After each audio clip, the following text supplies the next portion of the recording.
कर्जतमध्ये मिसळ कुठे चांगली मिळते हा प्रश्न आला की एकच उत्तर, भाई शिंदेंची मिसळ.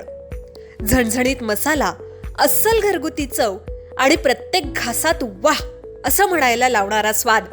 शिंदेंची मिसळ म्हणजे चवीची खरी ओळख. कर्जतला आलात आणि भाई शिंदेंची मिसळ खाल्ली नाही तर तुम्ही मिसळची खरी चव अजून चाखलेलीच नाही. तर आजच या, कर्जतची मिसळ म्हणजे भाई शिंदेंची मिसळ. अधिक माहितीसाठी संपर्क 9067208163. प्रख्यात गायक, कलाकार, लेखक, दिग्दर्शक, समाजसेवक आणि अनेक वर्ल्ड रेकॉर्ड्स धारक विराग मधुमालती यांच्या भक्ती का महासागर या अद्वितीय ग्रंथाचं प्रकाशन शिकारा हॉटेल सानपाडा येथे उत्साहपूर्ण वातावरणात पार पडलं. भगवान भैरवांवरील 1107 मौलिक भक्तिगीतांचा यामध्ये समावेश आहे. या ग्रंथाचं प्रकाशन भारताचे सुप्रसिद्ध भजन सम्राट पद्मश्री अनुप जलोटा आणि श्री मेघराज राजे भोसले, अध्यक्ष अखिल भारतीय मराठी चित्रपट महामंडळ यांच्या हस्ते करण्यात आलं. सौ वंदना वानखेडे, श्री मोतीलाल, श्री जैन, श्री अर्जुनजी सिंघवी, श्री मोतीलालजी जैन, श्री अर्जुनजी सिंघवी, माजी नवी मुंबई एज्युकेशन चेअरमन आणि श्री निलेश सोमानी यांची प्रमुख उपस्थिती लाभली. अवघ्या एका वर्षात भगवान भैरवांवरील 1107 मौलिक भक्तिगीतं लिहिल्याबद्दल वर्ल्ड रेकॉर्ड बुक ऑफ इंडियानं त्यांच्या कार्याची एका वर्षात सर्वाधिक गीतं लिहिण्याचा विश्वविक्रम म्हणून नोंद घेतली असून हा त्यांचा 9वा विश्वविक्रम ठरलाय. यावेळी पद्मश्री अनुप जलोटा म्हणाले, विराग मधुमालती यांनी भगवान भैरवांवरील 1107 भक्तिगीतं लिहून भक्ती, श्रद्धा आणि साहित्य क्षेत्रात अद्वितीय कार्य केलंय. भक्ती का महासागर हा ग्रंथ भाविकांसाठी नक्कीच प्रेरणादायी ठरेल. श्री मेघराज राजे भोसले म्हणाले, विराग मधुमालती यांचा हा विश्वविक्रम संपूर्ण भारतासाठी खूप अभिमानाची बाब आहे. कला, भक्ती आणि लेखनाच्या माध्यमातून त्यांनी समाजासमोर प्रेरणादायी आदर्श निर्माण केलाय. तसंच शिकारा ग्रुपचे श्री अशोक मेहरा यांनी या कार्याला शुभेच्छा देत सामाजिक आणि सांस्कृतिक कार्यासाठी आपले सहकार्य सदैव राहील असं सांगितलंय. विराग मधुमालती यांनी आपल्या मनोगतात सांगितलं की हा ग्रंथ माझ्यासाठी केवळ पुस्तक नाही तर भगवान भैरवांच्या चरणी अर्पण केलेली भक्ती आहे. हा सन्मान माझा नसून प्रत्येक भक्ताचा आहे, ज्यांच्या श्रद्धेनं मला ही साधना पूर्ण करण्याची प्रेरणा दिली. कार्यक्रमादरम्यान माध्यम प्रतिनिधींनी विराग मधुमालती यांच्याशी संवाद साधत त्यांच्या प्रेरणादायी प्रवासाविषयी आणि या ऐतिहासिक विश्वविक्रमामागील संकल्पनेविषयी माहिती जाणून घेतली. उपस्थितांनी त्यांच्या कार्याचं मनपूर्वक अभिनंदन करून पुढील वाटचालीसाठी शुभेच्छा दिल्या. सबसे पहले तो मैं बहुत आश्चर्यचकित हूँ कि इतने सारे भजनों की रचना करना एक व्यक्ति के द्वारा इतने कम समय में ये एक विश्व रिकॉर्ड है और मैं बहुत ही धन्य अपने को मानता हूँ कि इसका रिलीज मेरी उपस्थिति में हुआ है. आज बहुत आवश्यकता है अच्छे भक्ति गीतों की, क्योंकि जिस तरह के गीत आप लोग फिल्म में सुन रहे हैं आप सब जानते ही हैं, जो मन ही नहीं होता कि उनको गाया जाए, सुना जाए, बोला जाए, परिवार पूरा बैठ के उसको सुन नहीं सकता है. तो हमें इस तरह के गीतों की आवश्यकता है समाज को सुंदर बनाने के लिए, समाज के मूल्यों की रक्षा करने के लिए, और उसके लिए विराग जी आगे आए हैं.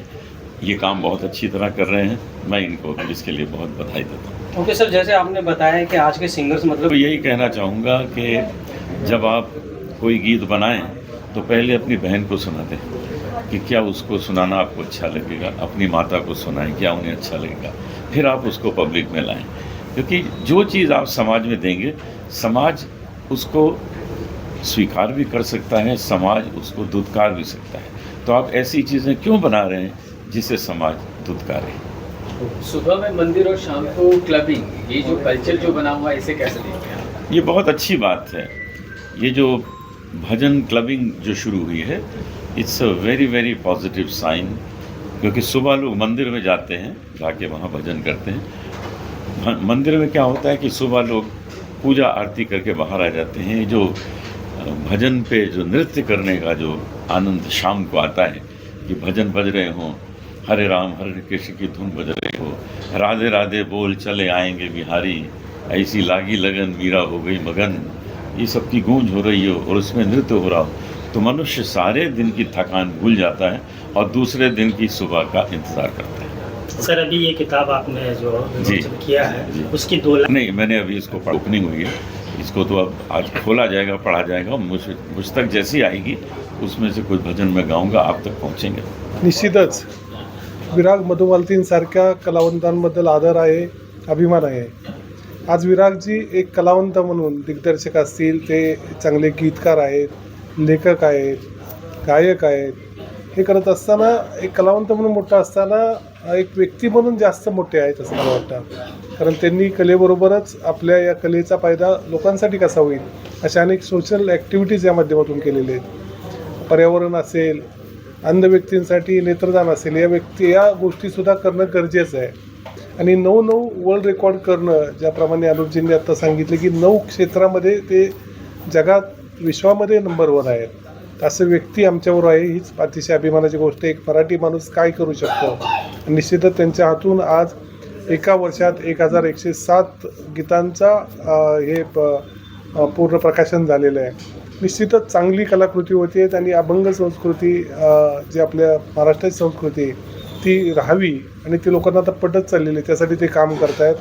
मी माझ्या अखिल भारतीय मराठी चित्रपट महामंडळातर्फे त्यांना शुभेच्छा देतो आणि त्यांच्या हातून अशाच चांगल्या चांगल्या कलाकृती भविष्यात घडो ही अपेक्षा करतो. आज माझं 1 वर्षाचं जे स्वप्न होतं ते आज पूर्ण झालं आहे आणि ते ओपनिंग पण भजन सम्राट श्री अनुपजी जलोटा यांच्या हस्ते आणि सोबत स्वर्णिम युग जसं मी बोललो आहे की मेघराजजी राजे भोसले हे पण पुण्याहून आले स्पेशल या कार्यक्रमाला. तर मी खरंच आज गदगद आहे आणि पूर्ण झाल्यासारखं आज वाटतं आहे 1 वर्षाचं स्वप्न.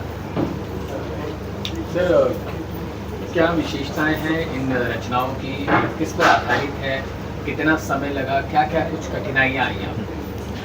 ये एक्चुअली 1107 गीत बने हैं. देखिए ये भी एक कोइंसिडेंस बोलो या फिर उनकी इच्छा बोलो कि 9 आंकड़ा जो होता है भैरू जी का होता है. तो 1107 का टोटल करेंगे तो भी 9 अपने आप हो गया. वो भी मैं चल के जब गया था वो भी 1305 किलोमीटर, वो भी 9 अपने आप हो गया था भैरू जी का. तो ये कोइंसिडेंसेस होते आए हैं. और इसमें भैरू जी के ही पूरे भजन से, नाकुड़ा भैरवदेव के, शिव जी के जो अवतार माने जाते हैं, शिव जी का जो बाल रूप है भैरू जी, तो यही इसका ये है बेसिकली. भैरू जी के 1107 भजन से इस किताब में. विकासनामा, नवी मुंबई. तुमच्या जाहिरातीसाठी एक संधी मोठ्या प्रेक्षकांपर्यंत पोहोचवा. व्यवसाय असो किंवा इव्हेंट, विकासनामा सोबत जाहिरात करा. स्क्रीनवरील नंबरवर आजच संपर्क करा. विकासनामा, तुमचा आवाज, तुमची जाहिरात. तसंच विकासनामाला सबस्क्राईब करा आणि अपडेटेड रहा.